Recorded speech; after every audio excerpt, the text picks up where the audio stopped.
வணக்கம். அன்பார்ந்த வரம் டிவி நேயர்களே, உங்கள் ஜோதிடர் ஜேஎம்எஸ் சந்திரமௌலியின் புத்தாண்டு பலன்களான பதிவு 2025ஆம் ஆண்டில் நம்ம பதிவை பார்க்க இருக்கோம். இப்போ என்னுடைய பதிவுகள் எல்லாமே நான் நட்சத்திர சூத்திர முறை என்று சொல்லக்கூடிய பாஸ்கரா அஸ்ட்ராலஜி சிஸ்டத்தை பயன்படுத்தி போடக்கூடிய பதிவுகளுக்கு நீங்கள் கொடுத்து வரக்கூடிய ஆதரவுக்கு ரொம்ப நன்றி. இதை தொடர்ந்து நாம் எல்லா விதத்திலையும் பயன்படுத்துவதனால நமக்கு இன்றைய காலகட்டத்திற்கு நவீன யுகத்திற்கு ஏற்ப நம்முடைய கேள்விகளுக்கான பதில்கள் நமக்கு தெளிவாக கிடைக்கின்றன. இந்த அன்றாடம் நாம் செய்யக்கூடிய காரியங்களில் இந்த ஜோதிடத்தை எப்படியெல்லாம் பயன்படுத்தலாங்கிற அளவுக்கு இது நமக்கு நல்ல ஒரு சிறப்பான ஒரு வாழ்க்கை நடைமுறையை கற்றுத்தருகிறது என்றே சொல்ல வேண்டும். இந்த பதிவில் நம்ம 2025ஆம் ஆண்டிற்கான பலனை பார்க்க இருக்கோம். இந்த பதிவில் கும்ப லக்ன அன்பர்களுக்கு 2025ஆம் ஆண்டு பயிற்சிகள் நிறையா இருக்குது. குரு பயிற்சி, சனி பயிற்சி, ராகு கேது பயிற்சி. அது மட்டுமல்ல, பொதுவாக ஆண்டினுடைய பலன் நம்மளுடைய பொட்டன்ஷியல் எப்படி இருக்குன்னு பார்ப்போம். கும்பத்தை பொறுத்த வரைக்கும் கும்பத்தில் இருக்கக்கூடிய நம்முடைய ஆற்றல் என்பது ராகுவாகவும் குருவாகவும் அதிகபட்சமாக செயல்படுகிறது. ஒரு 15-20% செவ்வாயினுடைய தன்மையும் இருக்குது.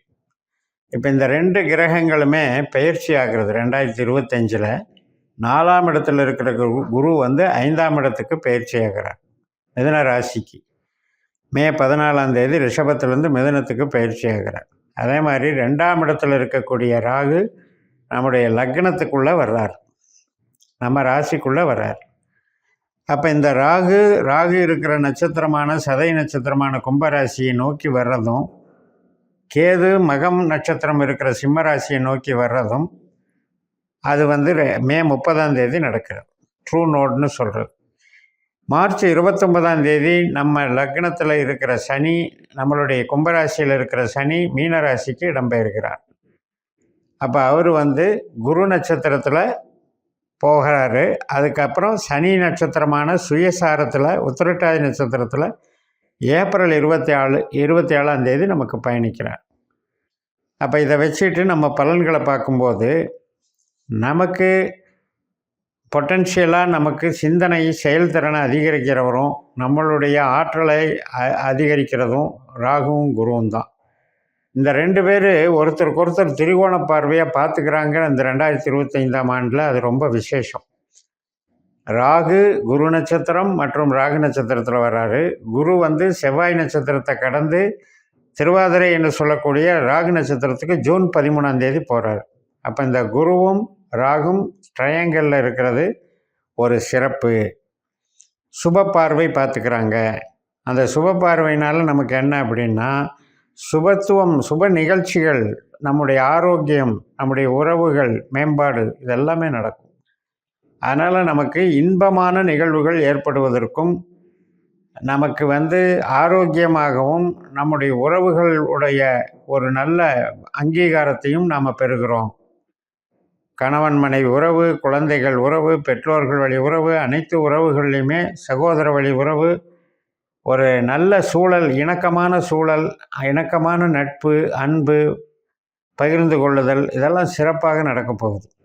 அதே மாதிரி தான் மூளை உழைப்பு, கம்யூனிகேஷன் சார்ந்த தொழில்கள், கமிஷன் சார்ந்த தொழில்கள், அட்வர்டைஸிங் சார்ந்தது, திரைத்துறை, அதாவது படப்பிடிப்பு சம்மந்தப்பட்ட துறை, கலைத்துறை, அனைத்து விதமான டிசைனிங் செய்கிறவங்க, கன்சல்டிங் பிஸ்னஸ் பண்ணுறவங்க, இது அத்தனைக்கும் சிறப்பை கொடுக்க போகுது. அப்போ எதாக இருந்தாலும் நம்மளுக்கு ராகுவும் குருவும் பிரம்மாண்டமாக செய்யக்கூடியவங்க. அதன் மூலம் நம்மளுடைய புகழ் நமக்கு பிரம்மாண்டமாக டெவலப் பண்ணி கொடுத்துருவாங்க. அதே நேரத்தில் இப்போ சனியினுடைய பயிற்சியை கவனிக்கும் பொழுது, சனி நட்சத்திரம் இருக்கக்கூடிய மீனராசியான உத்திரட்டாதி நட்சத்திரத்துக்கே சனி போகிறார். அவர் மார்ச் 29ஆம் தேதி போகிறவர் ஏப்ரல் 27ஆம் தேதி தன்னுடைய சொந்த நட்சத்திரத்துக்கே போகிறார், உத்திரட்டாதிக்கு. அப்போ சனியினுடைய பலம் என்பது நமக்கு பண வரவை சேமிக்கிற தன்மையை கொடுக்குது. உத்தியோகத்தில் ஒரு அங்கீகாரத்தை வாங்கி கொடுக்குது. சொந்த தொழில் செய்கிறவராக இருந்தால் தொழில் பலத்தை இன்க்ரீஸ் பண்ணுது.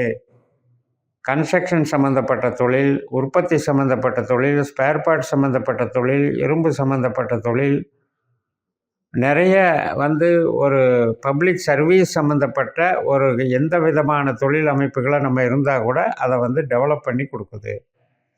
அந்த வகையில் நம்ம வளர்ச்சியை பார்க்க இருக்கிறோம். இந்த 2025 உறவுகள் சார்ந்த நன்மைகளையும் மூளை உழைப்பு சார்ந்த நன்மைகளையும் குருவும் ராகுவும் செய்யும் கூட அதே நேரத்தில் உற்பத்தி துறை சார்ந்த நன்மைகளையும் பண பெருக்கத்தையும் சனி நமக்கு வழங்குகிறார். அப்படிப்பட்ட ஒரு நல்ல வருடமாக இது அமைகிறது. இப்போ நமக்கு இதெல்லாம் எப்போ நடக்கும் அப்படின்னா, ஜனன ஜாதகத்தில் நமக்கு இந்த திசாபுத்தி அந்தரங்கள் இதில் எந்த கிரகம் நடக்குதுங்கிறத பார்த்து நம்ம டேலி பண்ணிக்கணும். இப்போ திசாபுத்தியே நடக்காமல் நம்ம இதெல்லாம் நடக்கும்னு கற்பனை பண்ணிக்கூடாது. அது ஒரு பீரியடு நடக்கும். எந்த திசை நடந்தாலும் இந்த சொன்ன 3 கிரகங்கள் ஏதோ ஒரு வகையில் திசையிலையோ புத்தியிலையோ அந்தரத்திலேயோ சூட்சுமத்திலேயோ லிங்க் ஆகும். அப்போ இந்த நன்மைகளெல்லாம் நமக்கு நடந்து தீரும். இப்போ கேதுவை கணக்கில் எடுத்துக்கிட்டோம் அப்படின்னா, கேது 7ஆம் வீட்டில் இருக்கார். நம்முடைய லக்னத்திற்கு 7ஆம் வீடு என்பது சமூகம் சார்ந்த உறவு, கணவன் மனைவி உறவு, கான்ட்ராக்டு, ஒப்பந்தம், நம்முடைய முயற்சிகள், ஒரு கன்ஸ்ட்ரக்ஷன் சம்மந்தப்பட்ட பணிகள், பேங்க்கு சம்மந்தப்பட்ட பணிகள், இதெல்லாம் குறிக்குது. ஸோ அது மாதிரி ஒரு போட்டிகள் இருந்தால் கூட அதில் ஜெயிக்கக்கூடிய ஆற்றலை கொடுக்குது. ஆனால் கேது நட்சத்திரம் இருக்கிற சிம்மராசிக்கே பயணிக்கிறார். அப்படி வரும்போது அங்கே சுக்கிர நட்சத்திரம் அங்கே இருக்கார். அப்போ சுக்கிரன் சார்ந்து நமக்கு சில படிப்பினைகளை கொடுப்பார். கேது என்றைக்குமே இருக்கிற இடத்துல இருந்து நம்மளை நெறிப்படுத்தி கொண்டு போவார். அப்போ இந்த 3 பயிற்சிகளுமே இந்த 2025ஆம் ஆண்டை மிகப்பெரிய பலத்தை கொடுக்குறாரு, மிகப்பெரிய வளர்ச்சியை தர்றாரு. அதில் சந்தேகம் இல்லை. இப்போ நம்ம ஜனன ஜாதகப்படி நமக்கு தொழிலுக்கும் பண வரவுக்கும் உத்தியோக பலத்துக்கும் நமக்கு மிகப்பெரிய வளர்ச்சியை கொடுக்குறவங்க சனியும் புதனும் தான். புதன் மாதக்கோள் அப்படிங்கிறதுனால புதனுடைய அமைப்பில் நம்ம செவ்வாய் கிரகம் மற்ற கிரகங்களுடைய பயிற்சிகளில் அந்த புதனுடைய நட்சத்திரத்தில் போகும்போது அதுவும் சில நன்மைகளை தரும். அப்போ இந்த சனியும் புதனுமே நமக்கு தொழிலுக்கும் பணத்துக்கும் பலத்தை தர்றதுனால, அவங்க நட்சத்திரம் இருக்கிற வீட்லேயே சனி இருக்கிறதுனால நமக்கு மிகப்பெரிய நன்மைகளை கொடுக்குறது. அதே போல் தான் உறவுகள் சார்ந்த நன்மைகளை ராகுவும் குருவும் கொடுக்குறாங்க. அவங்க ஒருத்தரை ஒருத்தர் 5, 9 அப்படிங்கிற வகையில் திரிகோண தத்துவத்தில் அமர்ந்திருக்கிறதுனால அவங்களும் உறவு சார்ந்து ஆரோக்கியம் சார்ந்து நன்மைகளை தருகிறார்கள். அப்போ இந்த அளவுக்கு இந்த 2025 என்பது மிகச்சிறப்பாக நமக்கு செயல்படுகிறது. இது வரைக்கும் 8ஆம் வீட்டில் கேது இருந்துட்டு கொஞ்சம் கஷ்டப்படுத்திட்டு இருந்தது. அந்த கஷ்டமெல்லாம் விலகுது. அதாவது கடன் தொல்லைகள்னால கஷ்டப்பட்டது, ஆரோக்கியம் கெட்டதுனால கஷ்டப்பட்டது, உறவுகள் நல்லா இல்லாமல் வாக்குவாதத்தினால நம்ம கஷ்டப்பட்டதெல்லாம் விலகுது. இப்போ ராகு லக்னத்திலையும் கேது 7லையும் இருக்கிறதுனால ஏதாவது பிரச்சனை வருமா, கணவன் மனைவி உறவில் பிரச்சனை வருமா அப்படிங்கிறபோது நமக்கு ராகு திசையோ கேது திசையோ புத்தியோ அந்தரமோ நடக்கும்போது இந்த ராகுவோ கேதுவோ நமக்கு 8ஆம் பாவ 12ஆம் பாவ தொடர்பு உபநட்சத்திரமாக இருந்தால்தான் நம்ம அதை பற்றி யோசிக்கணும். அது மாதிரி எல்லாருக்கும் அமையாது. இப்போ ராகு திசை நடக்குது அப்படின்னா ராகு தன்னுடைய சொந்த நட்சத்திரத்தில் வரும்போது அந்த ராகு வந்திருக்கிற இடமான கும்பராசியை ரொம்ப பலப்படுத்துவார். அது மாதிரி கேது பலப்படுத்துவார். இதில் ராகு கேதுக்கள் நமக்கு 8ஆம் பாவ 12ஆம் பாவ உபநட்சத்திரமாக வருகிறதா என்று நாம் பரிசோதித்து கொள்ள வேண்டும். நம்ம பாஸ்கர் அஸ்ட்ராலஜி சிஸ்டத்தில் உபநட்சத்திர கான்செப்டுங்கிறது நம்ம அதில் நம்ம பிறந்த நேரத்தை வச்சு பிறந்த இடத்த வச்சு நம்ம கரெக்டாக கணிக்க முடியும். கணித்து எடுத்துட்டோம் அப்படின்னா அதன்படி நம்ம எல்லா விதமான திசாபுத்தி பலன்களுக்கும் கோச்சார பலன்களுக்கும் அடிப்படை யோக பலன்களுக்கும் நாம் பயன்படுத்தி நாம் அதில் கேட்ட கேள்விக்கு சரியான பதில் கிடைக்கக்கூடிய முறையை நாம் புரிஞ்சு தெரிஞ்சு நடந்துக்கிட்டோம்னா வெற்றி பெறலாம் என்று சொல்லி நிறைவு செய்கிறேன். இந்த சேனலை சப்ஸ்கிரைப் பண்ணுங்கள், ஷேர் பண்ணுங்கள். உங்கள் தனிப்பட்ட ஜாதக பலாபலன்களை என்னுடைய வாட்ஸ்அப் நம்பரில் தொடர்பு கொண்டு பலன் பெறுங்கள். உங்களிடமிருந்து விடைபெறுகிறேன். உங்கள் JMS. நன்றி, வணக்கம்.